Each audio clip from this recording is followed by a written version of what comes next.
ñeenti weer gannaaw ba ñetti ndawu leeral faatoo ci ab l'accident bu ñu doon ànd ak njiital réew mi Macky Sall coow li di wéy ci këru taskatu xibaar bii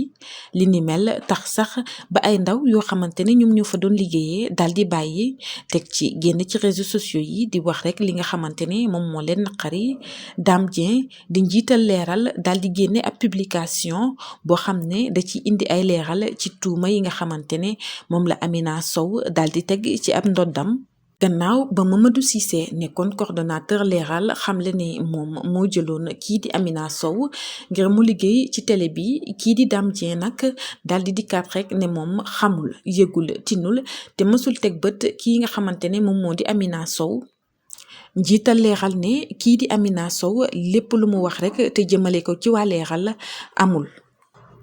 ba tey rek ci bataaxal bi nga xamante ne Dame Dieng moo ko génnee muy artu rek ki nga xamante ne moom moo di Amina Sow tey wax rek ne lenn taxu ko jóg lu dul luubal ak victimiser wu ngir rek mën a jot xaalis. lu jëm nag ci ki nga xamante ne moom moo di wàllu ba Mamadou Cissé njiital këru taskatu xibaar bi di leeral ne moom coordonnateur en essai la fa woon. lii wone rek ne mënul te sax amul benn pouvoir ngir rek indi fa nit te yëgalu ko ko.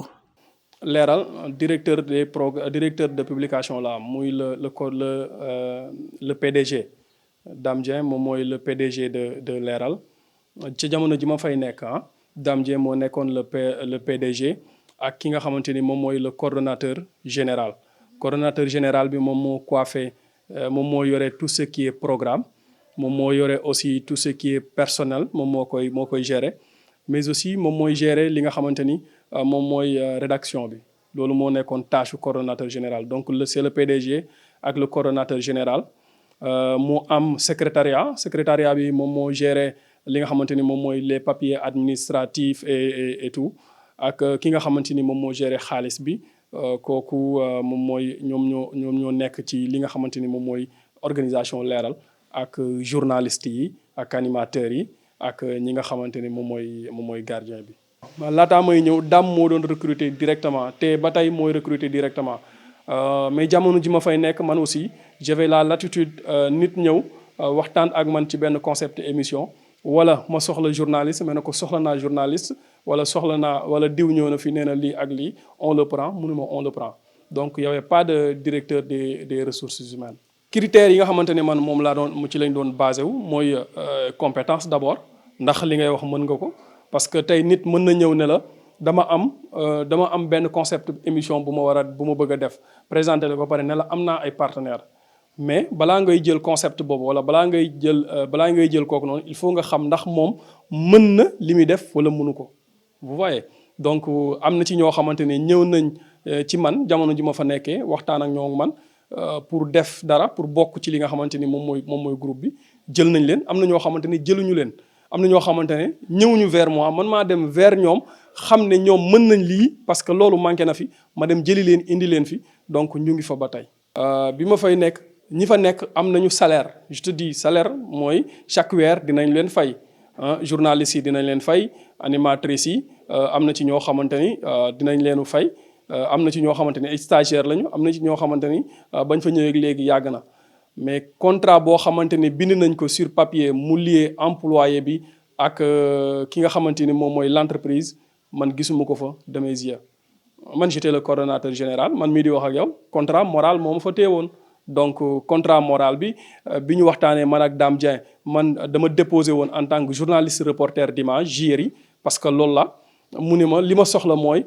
ku ma coiffeel coordination bi est-ce que mën nga ko ma ne ko qu'est-ce que vous attendez de moi mu wax ma li muy xaar ma ne ko mën naa ko am naa expérience bi mu ne ma ñaata mooy sa prix ma ne ko non waxal man xaalis du ma boolee kenn mu ne ma non waxal ma wax sama prix mu ne ma non loolu cher na lii laa am ma ne ko d'accord y a pas de souci donc loolu bi mu amee mu ne ma dama bëgg nga gérer ma coordination bi pour 3 mois léegi après ñu xool ma ne ko d'accord bi ma ñëwee jël fonction le 1er février le 2 affaire Ousmane Sonko bi éclaté ñu nekk ci après comme contrat moral la dañoo waxante man ak moom ci loolu par SMS la toogaat nañu taxaw nañu ci kaw terrasse bi on a eu à discuter leneen li nga xamante ni moom mooy gën a dëgëral li nga xamante ni moom moo fay téye parce que 3 mois la ñu waxoon mais on a discuté de vive voix ci waxtaan boo xamante ni c'est pas que damay ñëw en tant que coordonnateur pour 3 mois mais damay ñëw pour ñu liggéey ci boîte bi pour boîte bi mën a jëm kanam parce que téléinformation la bëggoon mu nekk ko donc loolu moo waral après ma duré fa 5 mois yoo xamante ni bi ma fay jugee aussi de mon propre gré wala bokk man maa démissionné foofu noonu ndax yenn malentendu yi nga xamante ni amoon na sama diggante ak moom. Dame pour vous dire vrai jotewuñ dara loo xamante ni dafay taq sama relation ak moom pour vous dire vrai su ma ko soxlaa dama koy woo téléphone su ma soxlaa dafa may woo téléphone vous voyez mais li tax ma jugee leeral mooy ci njëlbeen ba lay commencé parce que lu ci nekk aussi dafa am cëslaay ci njëlbeen ba mooy bien avant accident bi dafa am koo xamante ni maa ngi doon waxtaan ak moom par SMS. muy ki nga xamante ni moom mooy le responsable de Jotna Média bu Ousmane Sonko on a discuté bon parce que dafa bind benn post sur Facebook am aussi ñu ma wax ne ma il est en train de manœuvrer benn affaire boo xamante ni c'est pour wax ki nga xamante ni moo fi nekkoon te yow nga remplacer ko mu raconter des contre-vérités mais j'ai entré en contact ak kooku noonu on a eu à discuter man ak moom sur Messenger échanger ay contacts ñu ñëwaat WhatsApp ñu waxtaan bi ñu waxtaanee ba pare. Donc l'objectif c'était que man ma ñëw def benn témoignage ci li nga xamante ni moom mooy influence bu état bu Sénégal am ci ñoom li ñu wax influence bi nga xamante ni état bu Sénégal am na ko ci leeral ci liggéey bi ñuy def ci affaire Ousmane Sonko bi. Donc Ousmane Sonko Adji Sarr donc bi ma xamee loolu après j'ai décroché donc le gars avait fixé rendez-vous ak man le lundi pour ñu gisee man ak moom pour qu'on en parle lundi boobu ci la accident bi am bi accident bi amee. ñu dem jour enterrement bi man ma dem ci enterrement Abou Mamadou Sy nga xamante ni maa ngi koy ñaanal yàlla mu xare ko aljana donc bi may ñëw ci yoon bi Dame m'a appelé ne ma da nga doon waxtaan ak un certain Sadikh Top ma ne ko waa ñu ngi doon waxtaan lan ngeen doon waxtaan ma expliqué ko li ñu doon waxtaan wax ko message yi du début à la fin mu ne ma loolu la ma ne ko waaw mu ne ma si tu es allé trop loin ma ne ko je sais et xam naa ni ça peut créer des choses des problèmes mais nag je m'en excuse le but c'était pour xam exactement qu'est-ce qu'il est en train de manœuvrer mu ni ma d'accord ma toog 30 minutes ma dugg leeral ma gis benn article boo xamante ni bind nañ ko article ba ngi wax ni Sadikh Top de Pastef fait marrer Zeynab Sangaré et Mamadou Cissé donc loolu Sadikh n'a pas aimé ça mu gis li nga xamante ni moom lañ doon waxtaan et puis ak li nga xamante ni moom mooy article bi moom aussi mu capturer message yi ñu doon waxtaanee mu dugal ko biir Jotna Média dugal ko ci page Facebook am aussi loolu créé du ma ne sama diggante ak Dame parce que Dame bien avant message yooyu xam na li message yi contenir mais puisque dafa fekkoon ci dëj mu créé waat beneen métit boo xamante ni nekk na ci employé yi fa nekk maanaam rédaction bi nga xamante ni man dama leen jege trop mu am ñu nga xamante ne ñoom dem nañ ba ne ma ils ont perdu confiance en moi. sama relation ak ñoom commencé détériorer wu donc je me suis dit que comme def naa erreur je vais démissionner je vais quitter donc loolu ma envoyé dans message ne ko je vais démissionner mu ne ma non ne démissionne pas man je réitère ma confiance en toi pour ñu liggéey parce que xam nga li ma bëgg xam nga fi ma bëgg a jëmee boîte bi mais ne ko lii nii ça a créé beaucoup de bruit quoi donc il faut que ma bàyyi mu sedd mu ne ma non tu peux rester chez toi 2 semaines boo toogee 2 semaines après tu reviens ndànk ñu commencé waat liggéey ma confier la tâche mu ne ko d'accord je suis resté 2 semaines parce que après bi ma laajee boo bàyyee lan ngay def dama ne ko damay dellu village ci sama yaay ma bay loolu laa ko wax mu ne ma non toogal fii métier bi nga xam toogal ñu liggéey après ma toog 2 semaines ma delluwaat bureau bi ma delluwaatee j'ai parlé avec ñi fa nekk ma woo leen bi ñu ñëwee ma waxtaan ak ñoom ne leen def naa erreur te ku jiitu moom mooy def ay erreur donc erreur la boo xamante ni c'était pas pour trahir la boîte mais c'était pour en savoir plus te le PDG peut m'en témoigner donc yéen man ak yéen sama diggante ak yéen maa ngi leen di baalu ak bëgg ñu continuer liggéey vous voyez donc après ñoom aussi ñu wax ma li leen metti c'est ce que j'ai salué ñu wax ma lu leen metti après ñu commencé di liggéey bi ma commencé j'ai fait 1 semaine ñu may defloo flash info de 8h à 14h au début j'ai aimé parce que pour man c'était dans le but de montrer les gens wala ñeneen ñi wala boog problème effectif la ñu amoon parce que juste après accident bi rek je me suis déchargé de la coordination juste après accident bi d'ailleurs avant accident bi laa ko bëggoon parce que toog naa 1 semaine yoo xamante ni liggéeyuma semaine boobu noonu juste lundi bi ma waroon a reprendre lundi boobu la accident bi am te semaine boobu dafa amoon beneen froid bu amoon sama diggante ak Dame te boobu message yi xewagul woon froid bi mooy dama doon toog ay semaine bu ma ko envoyé message muy yéex a tontu wala des fois du tontu vous voyez donc loolu dem ba benn instant ma ne peut-être Dame bëggatul ñu continuer liggéey xanaa après affaire yi commencé jaxasoo sama bopp ma ne je vais reculer pour mieux sauter man ñaan ko une semaine ma ne ko je vais rester chez moi une semaine pour réfléchir pour jël recul après ñëwaat ñu liggéey mu ne ma d'accord je te l'accorde semaine boobu laa toog bon bi accident bi amee après je me suis déchargé de la coordination même en tant que coordinateur dama doon def journal dama doon def flash di def journal parce que même jour Korité booy dañoo demoon man maa fa nekkoon maa doon def flash semaine yooyu noonu donc je ne trouvais pas de problème à ce que bu ñu amee effectif ma def flash wala ma def journal je ne trouvais pas de problème parce que man journaliste laa de formation maintenant bi ñu ma defloowee flash ma ne leen non man après ci laa ko wax def naa une semaine flash ma ne ko déjà dafay metti ci man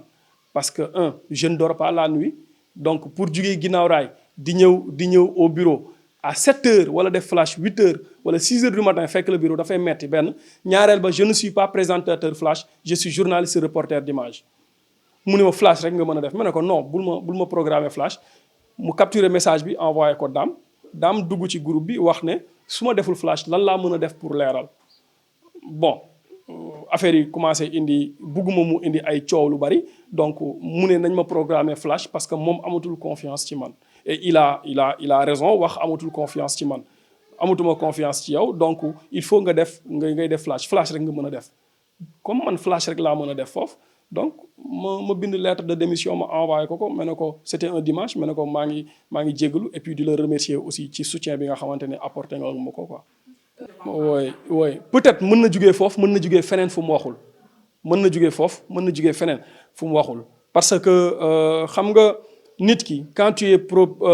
es au devant de la scène daf ma koy wax souvent ne ma bi nga nekkee leeral nga commencé génn ci yeneen télé yi gars yi di la xàmmee ma ne ko d'accord parce que télé bu ma dem ci télé boobu laa yem ma ne ko fii rôle bi may joué moo tax may génn ci yeneen télé yi fait allusion à 2S bi nga xamante ni génn naa fa def fa sortie ci affaire Ousmane Sonko bi ak Sen TV ci affaire Ousmane Sonko bi maintenant mu am leneen lu mu yee dans le privé ci man c'est-à-dire avant may nekk leeral dama bëgg mu leer une bonne fois pour toutes avant may nekk leeral toog naa quelques mois yoo xamante ni comme instant bi nii rek bi ma démissionné fële toog naa quelques mois yoo xam ne liggéeyuma vous voyez comme man je suis journaliste reporter d'image monteur je travaille avec certains marabouts dañ leen di jëlal vidéo ñu monter vidéo bi suñu paree ñu yóbbu ko ci télé yi du sax ay marabout kese même les entreprises da ngay dem ma proposer leen documentaire boo xam ne maa koy filmer monteel ko sama bopp def sama voix bopp su ma paree ñoom liñ may fay damay fay beneen télé bu mag boo xamante ne mu ngi fi ñu jàllale produit boobu noonu j'en ai fait avec tant d'entreprises avec tant de personnes yoo xam ne jàll na malheureusement bi may ñëw leeral mu am ñaari vidéo ñoo xamante ne ñooñu seen vidéo dafa waroon a jàll bi may ñëwee leeral j'avais pensé que ne leeral dinañ teg genre vidéo yooyu noonu malheureusement je me suis trouvé dans ce dilemme là dilemme bi mooy leeral duñu teg vidéo bi te ñooñu yàgg nañ xaar bu yàgg kooku sax laay wax xaar bu yàgg bon am ku woo benn xaritu Dame je vais pas citer son nom kooku woo Dame ne ko sa boy bi de mu ngi ci ay problème parce que man ba affaire bi di kii woo ma Dame wax ko Dame maa appelé ne ma ban problème nga am ak Serigne Temps ma ne ko bon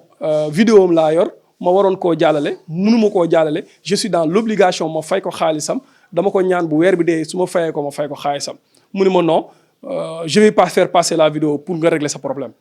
ma ne ko je t'en remercie parce que mu ne ma parce que bëgguma nga am benn problème bëgguma luy tâcher sa exercice ma ne ko d'accord après mu jàllale vidéo bi une semaine donc am na ci ñuy wax naan dama wër di escroquer ay marabout moo tax mu dàq maag yooyu noonu Dame moom mu ngi seetaan moom na wax est-ce que réellement dans l'exercice de mes fonctions escroquer naa fa nit ku mu xam bu fekkente ne am na koo xamante ne escroquer naa ko kooku nañ leen jox numéro ngeen dem ngeen interviewer ko mu ne Cissé moo jël sama lii wala moo ma def lii donc je défie quiconque képp koo xamante ne yoreel naa ko wala def naa ci moom escroquer naa ko restituer naa ko xaalis ba pare lekk ko di ko dawlo na wax dans les médias ne Cissé moo ma def lii ak lii je défie quiconque. waaw léegi le problème de Amina xam nga wax naa ko nee naa leen coow li mënoon na bañ a yegg si fii du moment où Amina dafa njëkk a def vidéo ne man damay dem hôpital te avant muy def vidéo elle m'en a parlé si c'est man damay dem hôpital ñu may fayeeku te état bu Sénégal jël na en charge sama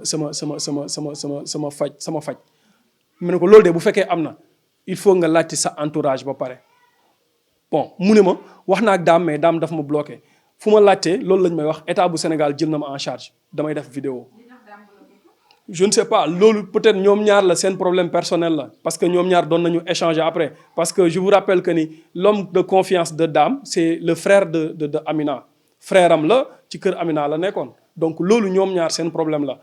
maintenant bi mu defee sortie bi Dame aussi a répliqué bind benn article boo liree article bi mu ngi ciy wax ne Amina arnaqueuse la dafay escroquer ay autorités te recruter wu ko Amina nee na maa ko recruter man aw ma benn possibilité pour recruter ko su ko neexee bind loolu mais Amina man maa ko recruter foofu Amina ak ñeneen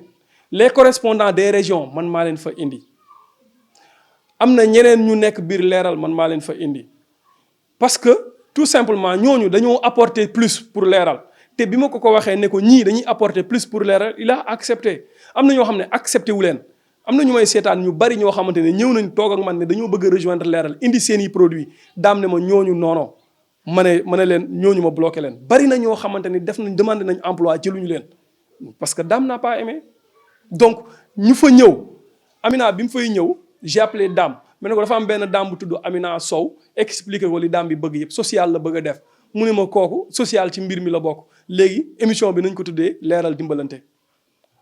ma woo Amina ne ko Dame nee na émission bi nañ ko tuddee leeral dimbalante d'accord na après ci lañ commencé def émission noonu la intégré boîte bi léegi nag Amina am na beneen groupe bi muy àndal Cheikh Mbengue moom it bi mu ñëwee ne ma damay def social ci xale yi nga xamante ne dañuy feebar dañ leen di jël bu ñu leen jëlee ñu filmer leen après dinañ am ñoo xamante ne ñoom ñoo leen di dimbale. ma ne ko loolu ci la bokk mais am nañ Dame buy def social da nga koy rejoindre donc ñoom ñu nekk ci social bi. Kiné Sow nekk moom it koo xamante ni bi mu ñëw leeral high tech laa ko bëggoon a jox bi mu ñëwee pour def leeral high tech mu def premier numéro bi baaxul parce que amu ci notion.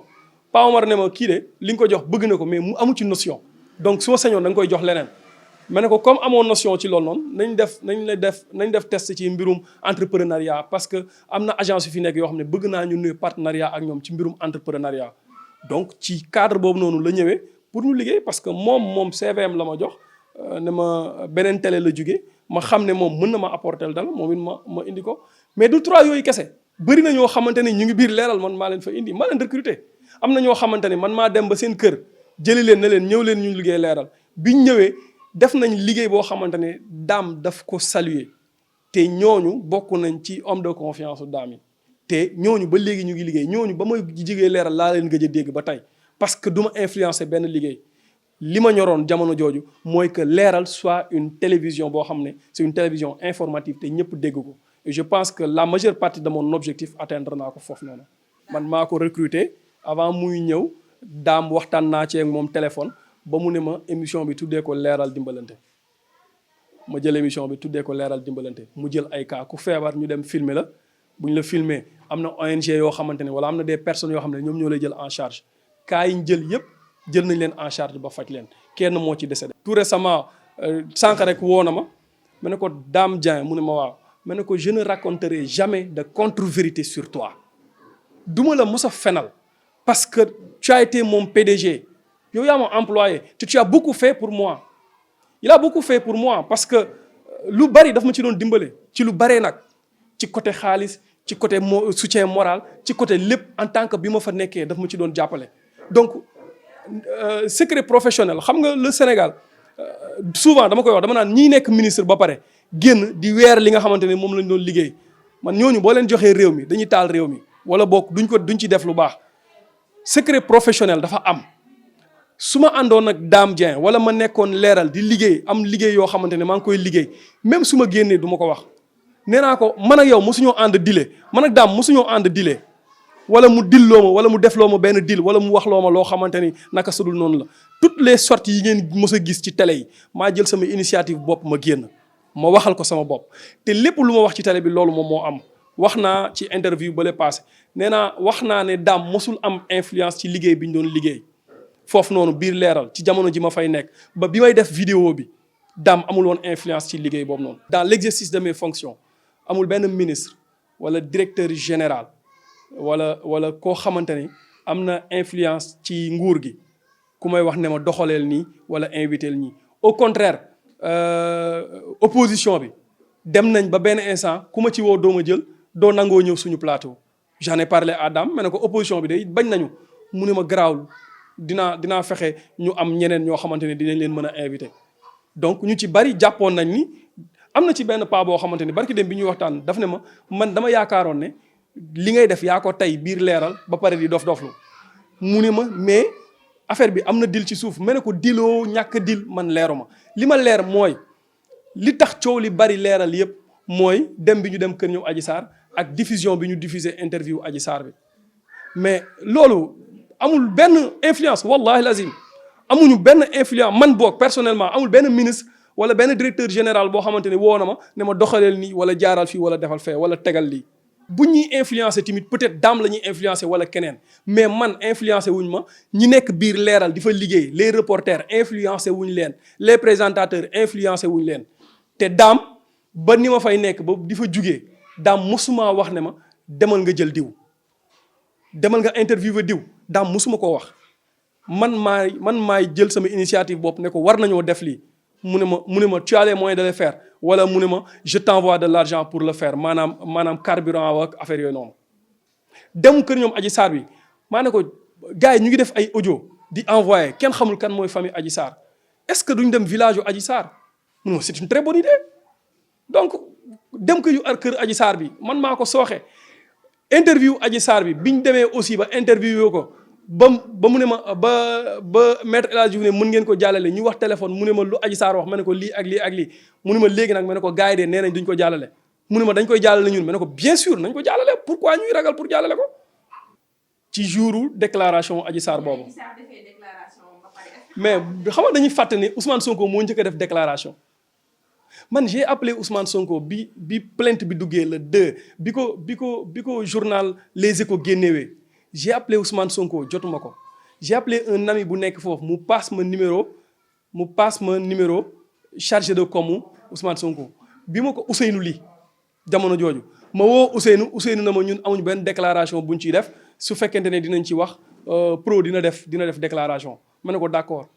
bi ma ko wooyee le lendemain fekk dama ko woo jour boobu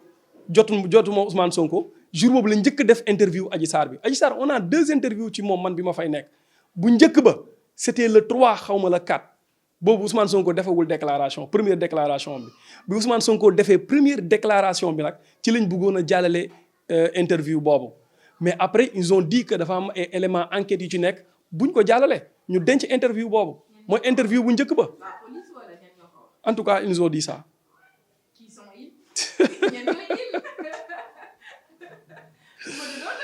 non mais wax nañ ñu ko ñu bari ñun sax xam nañ ko ñun sax xamoon nañ ne dafa am ay éléments enquête yu ci nekk loolu tax ñu denc interview boobu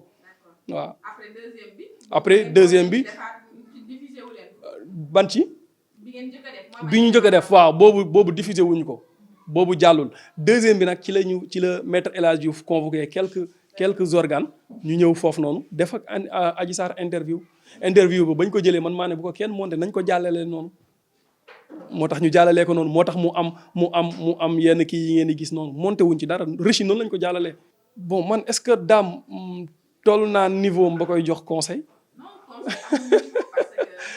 non mais parce que këram la aussi këram la te xam na fi mu jëm xam na li mu bëgg man su fekkente ne am na lu ma koy wax rek mooy que ñi nga xamante ni yal na leen yàlla yërëm te xare leen aljana ñi nga xamante ni dañoo bëggoon liggéey bi. et il n'attendait rien dañ ko doon def avec passion ñu ngi leen doon fay par weer d'accord mais dañ ko doon def par passion man dama leen doon defloo leen loo xamante ne daf may leer ne lii metti na dañ doon liggéey 7 jours sur 7 am na ci ñoo xamante ne dañuy liggéey de 8 heures Abou Mamadou Sy da doon liggéey de 8 heures à 0 heure des fois fa lay nekk moo fay mujjee des fois moo fay njëkk du moom kese am na ñeneen ñoo xamante ne ñu ngi fa instant bi dëkk fu sori ñoo fay njëkk ñoo fay mujj donc ñooñu dañoo bëgg métier bi dañoo bëgg liggéey bi ñi fa nekk duñ ko fenn man da wax yàgg naa ko wax erreur bu ma mos a def soo ma nee erreur bi yaa ko def ma ne la waaw pardon maa ngi jégalu dootuma ko defaat bu subaa dootuma ko defaat donc nit noonu la mel que na xam ne ñi nga xamante ni ñoom ñooy liggéey leeral ñu bëgg leeral lañ ñu bëgg liggéey lañ aussi na leen jàppale ay jeunes lañ yoo xamante ni l'avenir est devant eux donc su leen jàppalee ñooñu seen passion dinañ ko mën a seen but objectif dinañ ko mën a atteindre quoi et puis mu bàyyi tontonte bi ci parce que loolu si je tiens à le dire parce que nit ñi wax nañ ma ko du benn yoon du ñaar yoon ba ma fay nekk ak ba ma fa jugee yëpp fixé na objectif xam na fi mu jëm réseaux sociaux yi nit ñi dañuy wax lu leen wóorul la ñuy wax